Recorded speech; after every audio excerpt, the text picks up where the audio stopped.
శ్రీ లలితా సహస్రనామం 11వ శ్లోకం. నిజ సల్లాప మాధుర్యా వినిర్భత్సిత కచ్చపి మందస్మిత ప్రభాపూరా మజ్జత్ కామేశ మానస. నిజ అంటే తన యొక్క అని అర్థం. సల్లాప అంటే మాట్లాడే తీరు. మాధుర్యం అంటే తీయదనం. నిజ సల్లాప మాధుర్య అంటే శ్రీ లలిత అమ్మవారి మాటల్లోని మాధుర్యము. వినిర్భత్సిత అంటే తిరస్కరించబడినది అని అర్థం.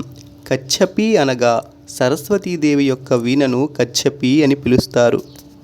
శ్రీ లలితాదేవి మాటల యొక్క మాధుర్యము ముందు సరస్వతీదేవి వీణ అయిన కచ్చపి కూడా తిరస్కరించబడినది. సరస్వతీదేవి తన వీణపై ఎల్లప్పుడూ వేదములను సుస్వరములుగా పలికిస్తూ ఉంటుంది. సంగీత సాధనాల అన్నింటిలో అత్యంత మధురమైన స్వరాలు మీటే కచ్చపి యొక్క శబ్దం కంటే కూడా అమ్మవారి మాటలు ఎంతో మధురంగా శ్రావ్యంగా ఉంటాయని ఈ నామం తెలియజేస్తుంది. మందస్మిత ప్రభాపూరా మజ్జత్ కామేశ మానస. మందస్మిత అంటే చిరునవ్వు అని అర్థం.